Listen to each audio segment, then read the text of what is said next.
morning po mga paps and moms. Ngayon po ay gagawa kami ng pizza, ang aming merienda. Pero syempre, hindi ko i-reveal ang recipe ko kasi ito ang business ko. Baka pag ni-reveal ko, mawalan kami ng negosyo at customer.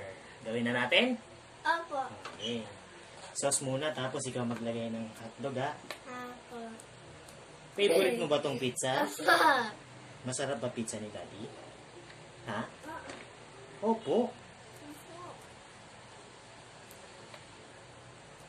Ganyan lang po kasimple. Itong pizza sauce ko, may ano to, may secret recipe to. Ang habol kasi ng customer sa pizza ko, yung dough ko tsaka yung pizza sauce. Ito nagpapasarap ng ating pizza. O, lagyan mo na ng hotdog. O, lagyan mo. Sige, bilisan mo. Paikot. Yan, ganyan o.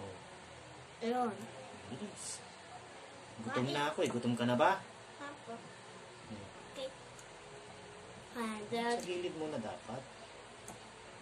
Bilis. Ano hotdogs? Lagyan mo na. Gawin niya na ano. There. Dami hotdog ah. Favorite mo ba hotdog? Opo. Yan. Okay na. Then lalagyan na natin siya ng ating Cheese. Quick melt ang gamit nating cheese. Gray. Po ang ating cheese. Okay. Butter ba? Ha? Beef! Hina mo yan! Bakit? Pizza pang palaw eh. Galing na. Galing ba si Daddy? Oo. Opo. Ay. Opo.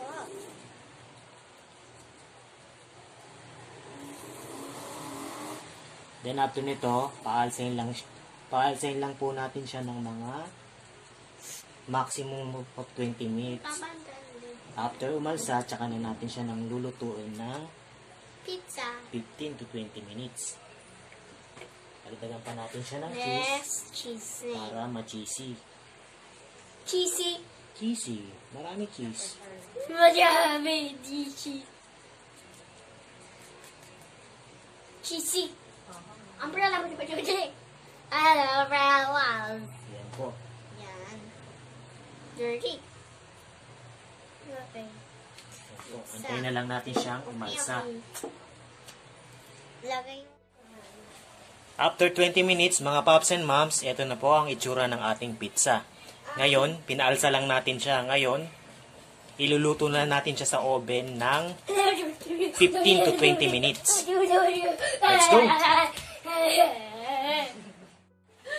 Yan po mga pops and moms, pinreheat ko muna yung oven natin bago natin iluto ang ating pizza. So, kanina pa siya naka-preheat. So, isasalang na natin ang ating pizza.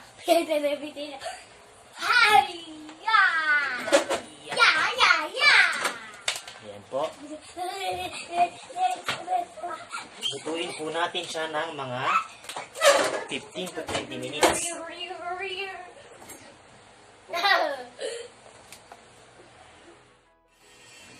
After 20 minutes, check na po natin ang ating pizza kung luto na.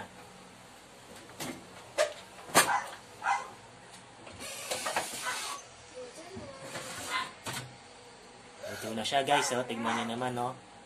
Melt na siya.